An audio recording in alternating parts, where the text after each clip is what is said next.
Thanks, Rick.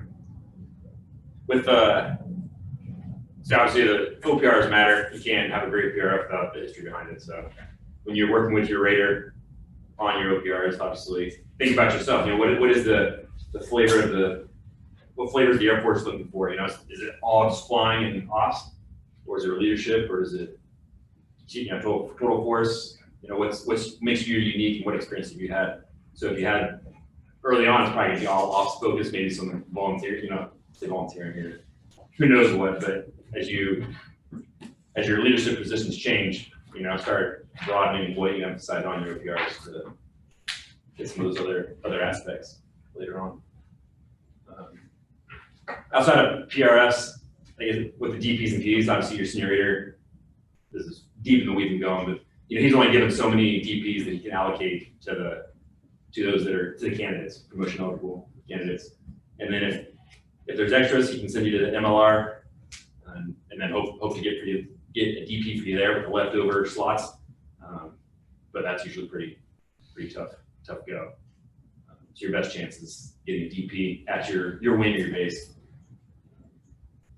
So I guess with that, we'll continue on. All these slides were pulled from A1KO website, which is on the Air Force portal. So you can just type in A1KO. Yeah. I think you type Phoenix and then it pulls it right to it. But A1KO is good. Yeah, that works. Either that or Mipers for various things. But A1KO has a lot of information on there. They've made improvements. And the one thing I'll add to just my first time seeing PRFs get to organized is also people recognizing like decorations too. Like making sure you're tracking your decorations, that you got one when you're supposed to. That's kind of one that I think slips people's tracking. Yeah, for like decorations, guys, unless you're getting like a distinguished flying cross, or like there'll be another one that a captain could probably earn. Air medals are good, Air Force shields are good. One Bronze Star. Yeah, Bronze Star or something like that. Like other than that, like really like all it comes down to is checking the box that every PCS you've made, you leave there with the decoration. So it's either a red flag or really it's not, unless you get like a distinguished flying cross. You know what I mean? You leave as a captain with an Air Force combination medal, check. You leave as a major somewhere, MSM, check.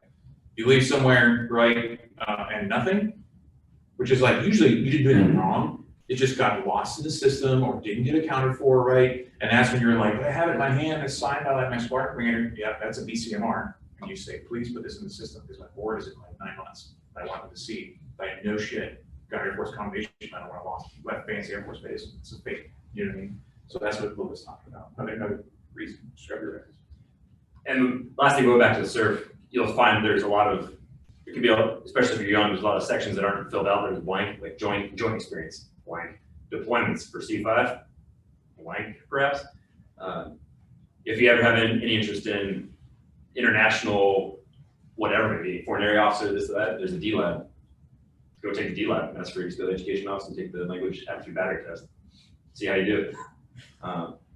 So yeah, you can just fill stuff in because eventually, if you do apply for a job, you'll have to score a certain score on the D-Lab. So if you haven't had your master's done, you can apply for the back plus on your cert as well. You just email APIT with your official school transcript once you have 15 credits, and then you'll get an annotation on your cert that says you are working towards your master's, but you have to have 15 credits. So one more thing. It doesn't hurt, yeah, just fill it up. Yep. If it appeals to you. So once you're major select, what comes next out of that is the DT, right? Development Team Vector. You can read this slide for yourself, but big picture, as you see there on the graphic on the right. So for majors, it'll be the top sections, right? You're a 04 select, so you should get a DT there. Colonel Trumble, myself, we didn't get one. I don't think. I know I didn't get one because we were in sequestration. So did that really impact us at all? Nope, just never had one. They just didn't happen until we left school. Yeah, only if you're a school select. So then IDE vectors and then IDE outplacement. So that's when we left school, we got another DT vector going towards the staff. And then once we were picked up for 05, then we got another one, et cetera. So that's the big picture there. There's certain points where you get a new vector. That's the big thing to know there. And there's a couple more slides on this, but that's the purpose of this slide. So do you guys know what DT stands for? Development Team? And it's only for mobility air forces, like MAP, right? MAP is mobility air forces. So like ACC will do that thing, Global Strike Command will do their thing, like cyber warfare will go do their own thing in their competitive category.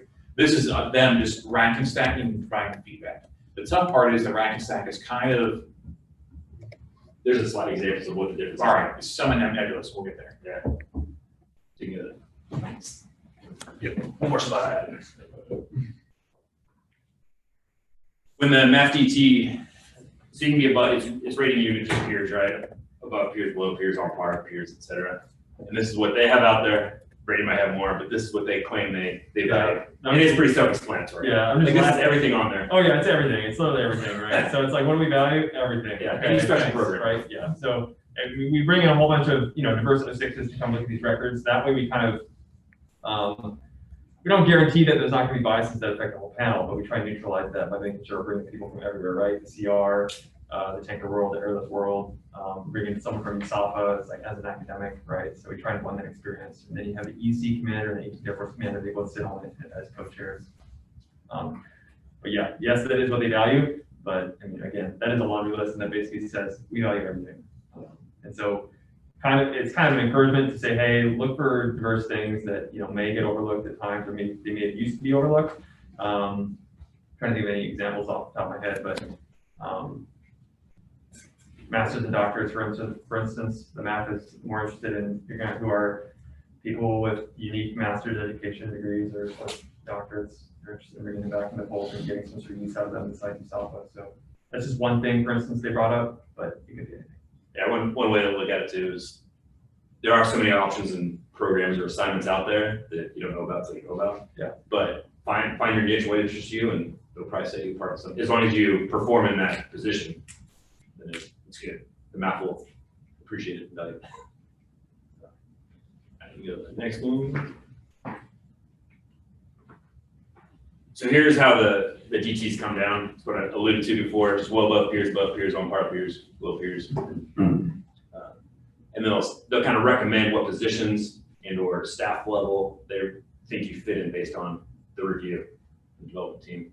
The vector distribution, as you can see, most are probably on par with your peers, and then it just tailors off to fewer numbers. Who's the one delivering these DTs? Like, is it handed down to the squadron commanders and they brief their people, or like? It'll show up in your records on your EU. My vector. Yeah.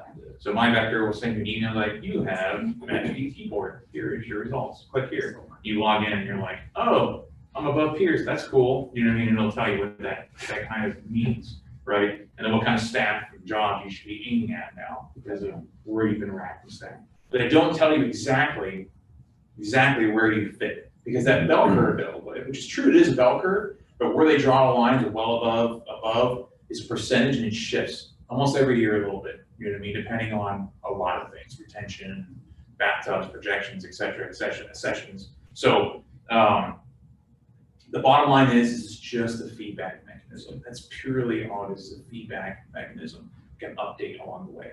The real update, and I think it's probably a slide is going to come in here, which is a recent change, is negotiate your order of merit. Right? So when you meet that board and they're like, you're number 1400, but 1401, you're like, copy. I mean, so there's a chance. So there's a chance. Hey, you know what I mean? If you're number 2 at 1401, you're like, copy, I'm doing something right. You know what I mean? Well, you probably already know that. You know what I mean? At that point, you're probably working for a general officer and you've crushed, instructor and evaluator upgrade 2 different jets, and you're an Olmsted scholar, and you have your doctorate degree, and you did half this straight out of the academy or whatever. You know what I mean? Like you walk on water. You know what I mean? You probably already know that, but that's like real feedback. They're like, there's only one other person in the Air Force in your group that the board thinks is better than you. And it's probably like 0.01%. You know what I mean? Like that's feedback. If you're somewhere in the middle, that's feedback too. And when you get the on par peers and you're number 600 to 1400, you're like, okay, checks. And we'll talk about, yeah, there you go. So the big thing with DT, there's nothing required of you. It just happens. Yep. And like you said, it's a vector. Does it really mean anything? Not really to us. Just it can blow your ego, I guess, but it really is just a vector of what they think you fit, where you fit in life at this point. Yeah, it does end up being kind of like this faceless, sort of like unexpected feedback. You get this email that tells you what you're, how you're performing. So it's kind of like, what the heck, what gives, and it's super generic. I mean, you can see here, it's a paragraph. They all kind of say similar things. a lot of that comes from the fact that as a major select, you're still a captain. So they're not really going to vector you to something specific, like sometimes a school or sometimes a staff, because you still have a lot of things you can do. So really, if you get something that's a shock or not a shock, you meet with your commander, because this is a starting point of feedback. Like, it is a lot of words up there, but again, it's so generic that it's impossible to like really take specific feedback from it. So meet with your squadron commander, and then you should also have the opportunity to meet with your wing commander if you'd like, because they'll have your actual word in there. And then they can tell you if they'd like your placement. Whether or not that's helpful, I don't know, because again, it's not linear like you saw with that bell curve, right? So all those scores right there at the top of that bell curve, they're all basically the same. A bunch of senior raters are like, oh, this is an 8, this is an 8.5, this is an 8, this is an 8.5. You know, you do that enough. I mean, basically those records they're extremely similar. So Brady, when did you get your DT feedback? when did that? What month? It was a month following the board. So Okay. it may just like DT. I think January, February you got it? Should be June. Well, I think that maybe just like DTs in the spring, so like April, May timeframe. So probably like early summer. Okay. Maybe just like Early DT, that's right. I was thinking the board of promotion. Okay, yeah, so it probably won't be me in the seat, but 13 years in a room. It'll be somebody else, right? But when you get that feedback, you just schedule 30 minutes and just get some, because here's what you want to know, right? I mean, here's the bottom line. It's like, okay, I've been promoted to major. Now what? Now what? What are my chances to make lieutenant colonel? Because at that point, you got to remember, you established like a foundation of a record. You know what I mean? And you can seriously deviate from there, up and down from that record, right? But you're going to have a significant change, right? And what that means is you've been an operator for a long time, and you're like, I want to go to school. It rhymes with like you're going to have to pay command in terms of like wings, CAG, command post. Something that doesn't rhyme with flying Fred around the beautiful planet. You know what I mean? Now, those other people that are also getting like above peers and well above peers, they're probably do that job too. You know, they're probably looking at doing that job too because they're getting pulled up more likely to go to that position. Okay. But I will say this, talking about a foundation, if you score above peers and well above peers from your majors DT, your chances to make lieutenant colonel, all things considered, stay the same, right? We don't cut our force in half for some reason, you know, and all the requirements stay about the same. You're probably gonna make lieutenant colonel. Whether you want to be lieutenant colonel who's on a command path to go, you know, be a squadron commander, or lieutenant colonel that's going to be, you know, chief pilot, DO, you know what I mean, other leadership positions that's very operations focused, you can probably do that too, right? But again, that's sustaining that level of performance that you are currently on, that foundation that's there. You can always deviate, right? You can hose your career in a day if you want to, right? But you also can't make your career in a day. You know what I mean? That rhymes with a job or deployment opportunity or something that you're going to be different from your buddies. That's going to stand out on the board and be like, huh, he went to be a maintenance squadron commander as a major. That's cool. Do you think that was easy? No. Did he fly a lot? No. Will she fly a lot? No. But guess what? They learn leadership. And the DT's going to be like, checks. And the boys are going to be like, checks. You know what I mean? And your promotion really just went way up. Does it kind of make sense, guys? Okay. Keep hijacking. No, you're good. Yeah, the other thing too, obviously, 'cause the math is relatively big in size. So they're very generic, right? There's only a couple words that change from each tier. And I guess proof of it kind of doesn't really matter is every time I've gotten, it's like, I just remember it always says MATCHCOM staff. Well, I ended up on joint staff over in Italy. So I don't know what Colonel Trumble had, but yeah, other people, it's changed every time and it's never matched up with where they went next. So just take it for what it's worth, see where you're at. Game plan. Try the next one. So after that, within a year, so it'll be like next spring for the 12s, probably around March, April, all of a sudden it's time to apply for school, I guess, if it interests you. I think that's the first IDE you guys will face. First look will be February. Is when you're going to put your due. Well, right, that's your first one. Yeah, our counting date is November. Yep. So it comes pretty quick. For you guys, obviously, there's no school selects. So you don't need to worry about that term anymore because it doesn't exist. But I guess just the accounting date could matter again. But yeah, November accounting date. So what that means by accounting date, right, guys, we kind of refer to, but we'll put it in like reality. So like, Brady, for example, right, just showed up here. If he showed up here, let's say 5 November and accounting date was 1 November, guess who's writing his his IDE recommendation is going to be Sky Air Force Base, wherever his senior leader was, right? But since he's here by 1 November, I'm going to write the recommendation up to the group commander, who's going to recommend it to the wing commander. then the wing commander's gonna pick, right, who his 2 definite attends are, that's all the percentage wise of how many eligibles he has, and if I can get into that. And then who is like number 3, number 4, number 5 off the wing to go do IDE, right? IDE is intermediate development education, right? So like Air Command Staff College, Command General Staff College at Fort Leavenworth, like myself, and the Stock Point too. So like all that, you know, is IDE. So yeah, that could be. So with the, yeah, it doesn't go, we don't go on the weeds, because I pulled a couple slides from the full presentation. So it'll be easier for you just to pull, and we can send it out. It's a full presentation to soak up. But yeah, like Colonel Trumble was saying, that based on the senior rater's pool size, I want to say as long as they have 20 candidates, they get one. Yeah, one. The certain point, they get one, like you're going to school. So you're my number 1 person, you're going to school. Other than that, everyone's candidate, and you just apply. There's 3 looks. So typically they say like second and third look are still the most likely, or is it totally off the wall? It doesn't really matter at this point, just timing. I think the jury's still out. So it used to be guys like you wanted to go as soon as you go, right? Because then you're below the zone promotion chances went up, right? Because you've been identified a board early. But now the below zone promotions are kind of gone.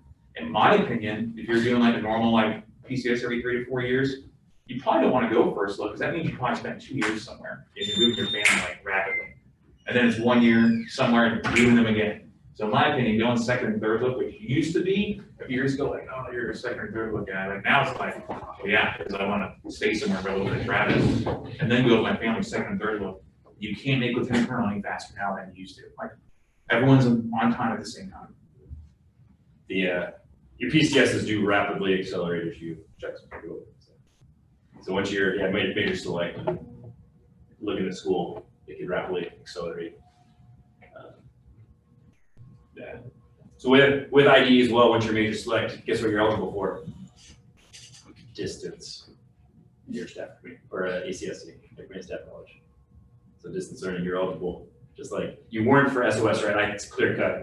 Unless you do not go to SOS, then you're also eligible to do online SOS. But as soon as you're a major select, you're eligible for ACSC. They claim, right? I think the still words out is like, hey, it's equivalent. You know, just wait until you know you're not going to school, and then you can knock it out if you want to make 05. The thing with that is that a lot of times if you're looking for various programs or other opportunities, it'll say PNE grade complete or whatever. The commensurate, yeah, Commensurate grade. So to be eligible for some of those, you need to have ACSC complete. So Yeah, fellowships, UT fellowship, that's something you're interested in, you'll still have to complete ACSC via distance learning because it has your joint PNE credit. like Fez, So, hey, you got ASAM. Guess what? Now he's got to cram through Yeah. ACSC online to get the joint credit. How long does that take? Just wondering. The actual ACSC, like, you can do very quickly, like a few months max, because it's all just like online, like looking through, responding to other people arguing on forums, right? Like There's the a internet Quizlet program. for all that now.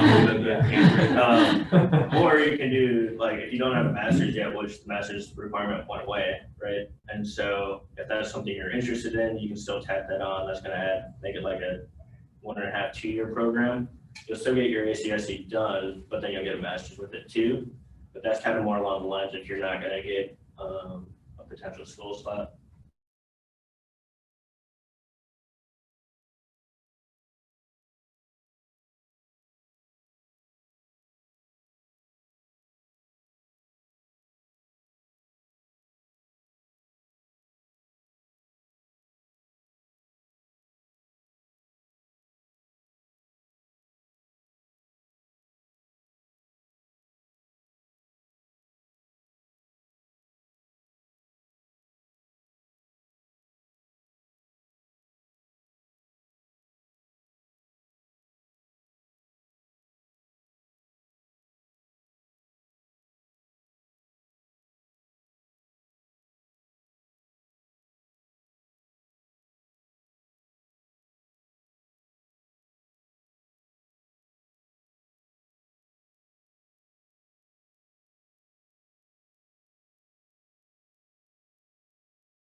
us, like, squad commanders used to discriminate, we didn't do it right away. What do you mean? Like we used to go, have to do SOS, remember, and Yeah, I've done everything both ways. yeah, like we had to do SOS online before we could even go to SOS from residents. Right? Some squad commanders wanted to have a master's degree done before you went to SOS, like craziness, crazy. You know, I did my master's as first attempt because I was scared. You know, we were also Now we've got 2 masters. Now we have 2 masters. So like things have changed for the better, but I would never discriminate on someone who started in November, you know what I mean, whenever they got promoted, or September, whenever they got promoted for IDE, compared to someone else who had to wait another 5-6 months later. Don't care. You know, I think that's pretty much the biggest change now at the 04 IDE level is that as long as you they get don't discriminate. Yeah. As long as you get done. I will say once you meet your board and got declined for not having it, at that point, until it's done, you are discriminated against. You will not come up in any conversation for strats or anything. Like it's a hot topic, so it's like, we just won't touch this member.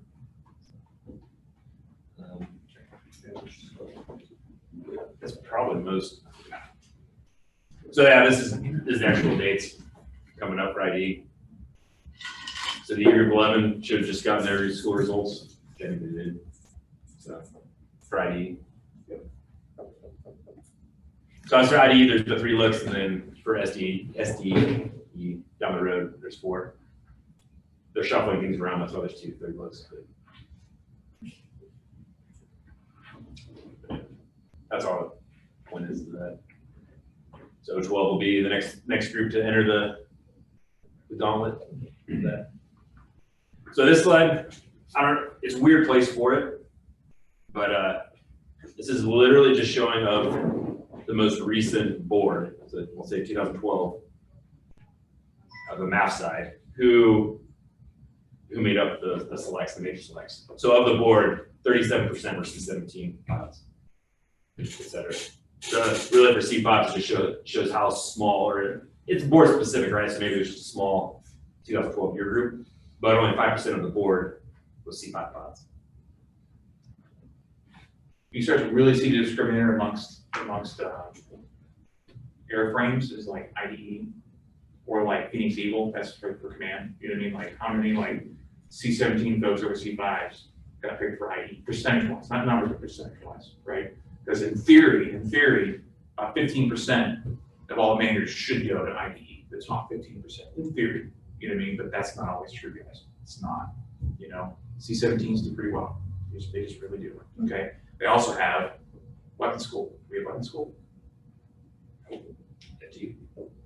Yeah, so then they have an FTU, so they can get T-coded. Can we? No, not much get ATC. And the reason why I push a lot of people to ATC is the T code you get from T6 or T1s. It acts like a T code in C17 stalls or the 135 stalls. The slides show that Commander Ryan was talking about, like the results that you can pull up to for each promotion board. That would have, you know, of all the Phoenix mobility graduates, how many of them made 04, 05, and that'll show you what I guess they're trying to show the success of the programs. You know, if they're 95% of the Phoenix mobility graduates made 05, 06, you know, like, okay, I guess if I get selected for X, Y, or Z, chances are good. Let's screw up. Why do you guys think Phoenix and mobility airframes and the math?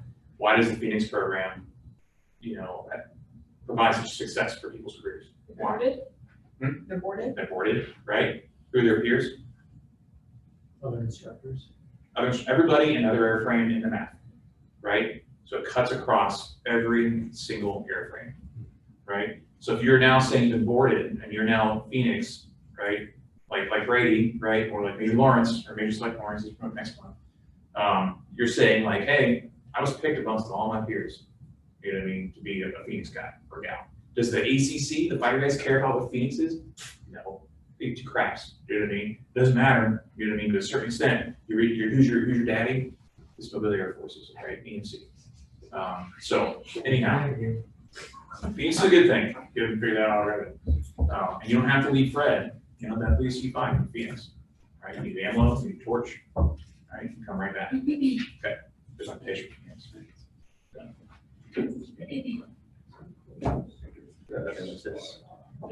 So I think there's a lot of data that came out to you guys, a lot of info. So I think one of the biggest things you guys can do at this point is like avoid the midlife crisis, like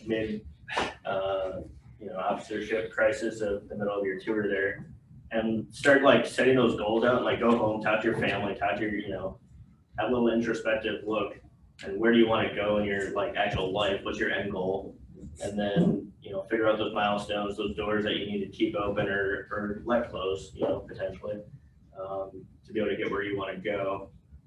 Because without that, you're just going to get behind the schedule. Those doors are going to close, and you're not going to be able to control what doors actually close at that point. So. We have a question section. We always think you're done. I think going back to that laundry list of like what math values, typically too on the same PowerPoint that Major Ryan was talking about where it says results, it's like which job level, squadron, group, wing, above wing, etc. That's always on there. So obviously the higher is the better. And for major board, right, they'll say X% had above wing level. Well, that's pretty tough. Basically as a captain, you've gone above wing level. But guess which opportunity gets you above, for math, above wing level experience? It's Phoenix Torch.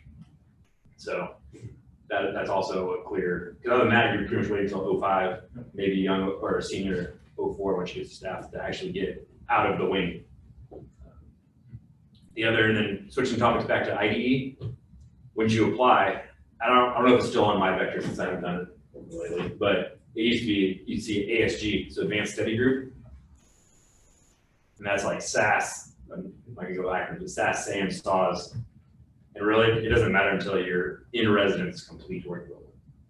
So you'll get a chance once you finish the in-school, if you get selected for in-school residence, then you'll get to apply for it. He's advanced another year of reading and writing. So for deep, a lot more reading, a lot more writing. Just a big PDF on my first. If you just want to like read about all the schools that are out there, the PDF goes into detail about everything that's available and then what the requirements are. So it'll tell you, you can, if you want to defer it for next year, it's guaranteed or not guaranteed. Or it can lead to ACSC remote, during that school. It'll give you all the details. So. And the other gotcha with, then they advertise. I don't know if they stick to their word, but if we're say IDE, if you're looking long term, if you do a fellowship for IDE, you can pretty much assume you're going to go to a school for SDE. They only want you to do one fellowship. So you do a fellowship once. Like Chris Randez, right, is at ASAMS, right? That's a fellowship. He will not go to Harvard next. The chances are very, very low that he would go to like Harvard fellowship next. He would probably do Air Force College or Army War College as a sister service, right? And there's a little bit of stratification there too. You know what I mean? It's not exactly like overt, where like your services school, like Air Command Staff College for IDE or Air War College for SDE, is kind of like the largest pool.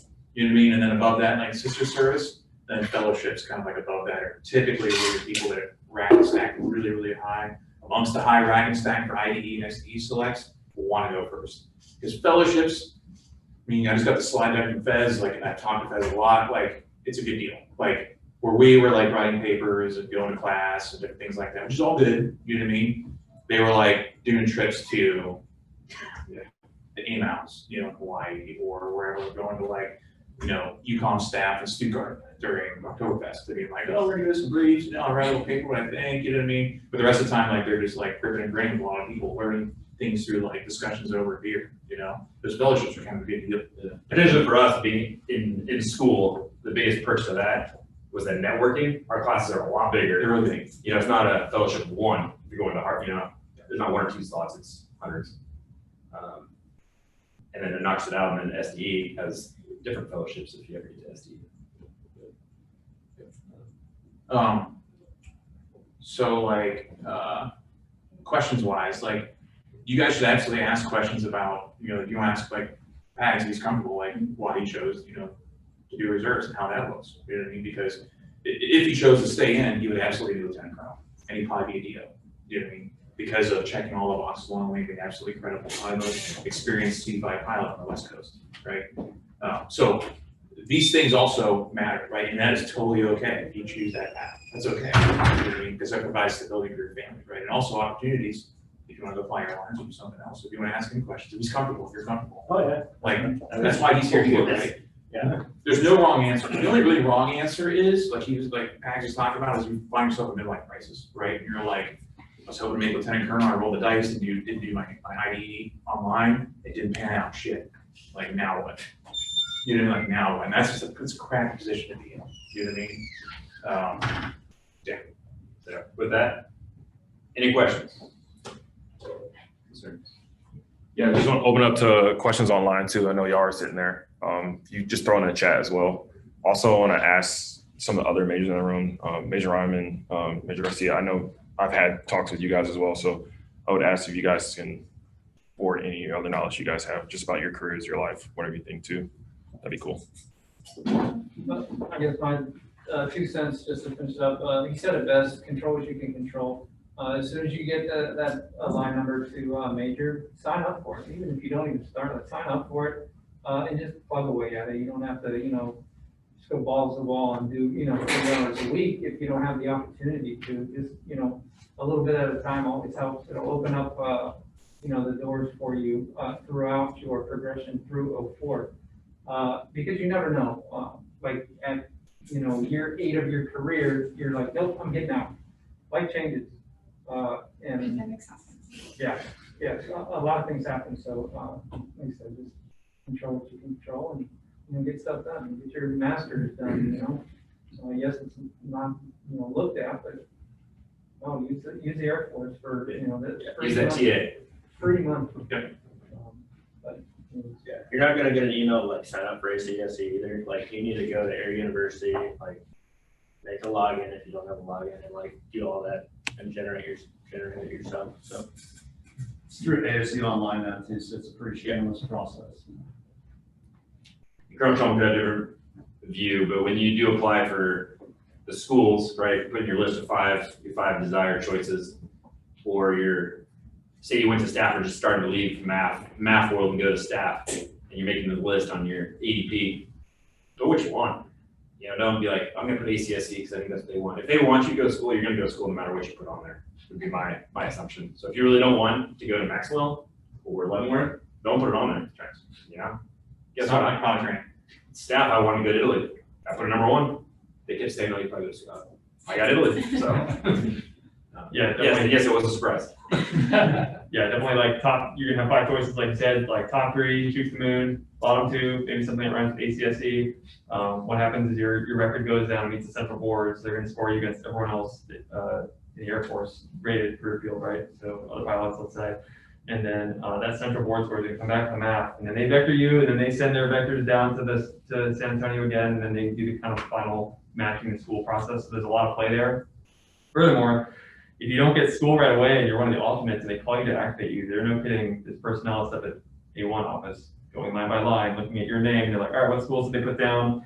And then they're gonna read your comments, and your comments are gonna say, generally speaking, something about family or other considerations like that, and they care about those, and they look at those before they match you to schools as they activate the alternates. So really cool to see that firsthand, because I was like, man, it's like an example of something right. Did you look at it? You have like people that care that are like reading all your comments and they're actually taking them seriously as they match people to school. And I mean, they keep exhausting the alternates list, so they're still working down through the alternates list, calling people, and even then, not getting people that want to go to school occasionally, so then they work down through the rest of the list. So anyway, all that to say, there are people that do care about your preferences and put them down. Just put what you want, what works for you and your family. My 2 cents, and for the folks online, it's Major Garcia. I would say be as aggressive and be your own architect. So what helped me and might help all of you in the room is telegraph. Just set what you want to do. Once you get it, what your next step is, set that as well. Unheard of is somebody that stays at Travis for a ridiculous amount of time. And I'm that guy, and I'm going to stay for another assignment is my plan. So they say it can't be done, and I'm telling you it's been done because I'm here. The next step for me is going to go for Naval Postgraduate School. So like you mentioned, the PDF file out there, the PDSM, find out what school you want to go to. If you want Naval Postgraduate School and they say there's only one, and we have less school slots out there, and you shouldn't apply because it's probably not going to happen, apply. It's their job to tell you no. But if you're competitive, and most C5 folks are, we're just cut out for great crew mentality. We can work with a lot of folks, and a lot of difficult folks out there need a particular type of person to work with. We're put out for that kind of job. So intrinsically, we're going to succeed. So keep doing what you're doing. But right now, start where you want to do, follow that, and then once you get it, set the next steps and just let it take care of itself. But the bottom lines on those OPRs need to say what you came up with, what your plan is. Your plan for your next assignment, your plan for IE, your plan probably for SDE. Like Colonel Trumble mentioned, you can get a good gig either for IE or SDE, but not both. So for example, if I do get a NAO postgraduate school, then I'll probably go standard route for the SDE route and vice versa. If you choose one, you'll get the other. So keep that in mind too when you start planning. And with that, especially for the 2012 folks that are coming up to the IDE preference submission, everything, look at last year's, like you're talking about last year's, what schools and fellowships were offered, and it'll tell you what the requirements were. So if you have a postgraduate school, they require GRE. You can do it after you select to it, but if you really want to go to it, it's probably better to study ahead and prep yourself for the GRE so you score well enough to get accepted by the school. So, you know, whether it's the D Lab, if you're going to international school, or you know, just the requirements and plan ahead. So. If you do have timing questions, I've got a sheet here that has like all year groups through 2019, I think. So if you just want to get a quick glance at what's out there timing wise, you can take a look at this before you go out. And then there's also AOTO cards. So if you want a secondhand opinion, call the A1 office. They can maybe give you, you know, their take on your record or whatever you have a question about. So. Roadshow form. You know, Still got it. Yeah, and don't hesitate to reach out if you have questions following up. And if the pod office doesn't have it, I'll send the links to the full PowerPoint slide decks. Yeah. If that's it. Cool. Yeah, I don't see any other questions on the chat. You guys good? Yeah. Okay. No question Nothing. at all. Answer them all. So, I'll be quite honest with you guys. I was a little prepared to also talk about like what matters in FGO, like actually like what you do here. You know what I mean? Like what changes other than like me putting on a little gold leaf. You know, like rating. I'm sure thought about that. You know what I mean? Like I don't feel different. You know what I mean? Like the person calling me major, I keep calling myself captain on the phone. Like what really matters, right, guys? And I'm just gonna like get in like 2 sentences. I know we're at the end. It's like lunchtime. 2 minutes. It is 1. Are you a team builder? Not a team player anymore, right? Who's also focused on your own development, right? I'll be the best aircraft commander I can be. Maybe I can make instructor before my major's board. It's like, how am I developing others, right? In the jet and also in the flight. You know what I mean? Now, you're part of a flight commander.